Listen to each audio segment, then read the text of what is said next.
Hare Krishna. A lot is happening when nothing seems to be happening.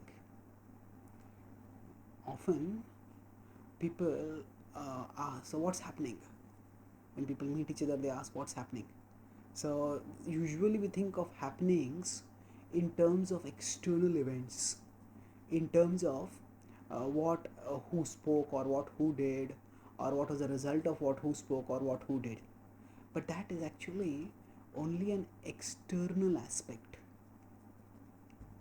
More important than such, especially in terms of our spiritual growth, more important than the outer happenings are the inner happenings. Inner happenings means that when we focus on the principle of purity, when we focus on removing impure desires and cultivating pure desires, then a lot is happening. And this is a conscious, effortful cultivation. And often this cultivation requires not external inaction but spiritualized outer and inner action. So some people think that to become spiritual you just have to give up all action, and people who are just inactive, maybe doing a mauna vrata, not talking with anyone or not doing anything, often such people are considered to be spiritually advanced or something like that. But actually it's not necessarily, it's not the case, far from it. Actually such is the misconception about what spiritual means. Krishna says in the Bhagavad Gita, Karmendriyani Sanyamya Yasate Manasa Smaran Indriyarthan Vimodhatma Mithyachara Sa Uchyate. Krishna says that even when one is not doing anything externally, Karmendriyani Sanyamya, that one is restraining the senses of action externally, Yasate Manasa Smaran, but internally one is contemplating. Indriyarthan Vimudhatma. One who is contemplating internally on the sense objects, Vimudhatma. Such a person is a fool. And Mithyachara Sauchate is not only a fool, but is also a hypocrite. He is also a pretender. They're very strong words.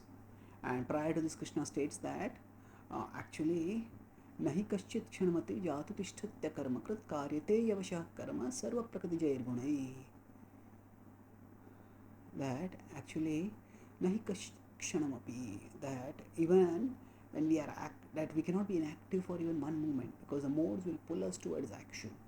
And prior to that, Krishna also says that naya sanyasta sankalpo, that Krishna says actually that that it is not that by कर्मणाम नारंभा नैष्कर्म्यम पुरुषोष्णुते which is sannyasanadev siddhim samadhigacchati.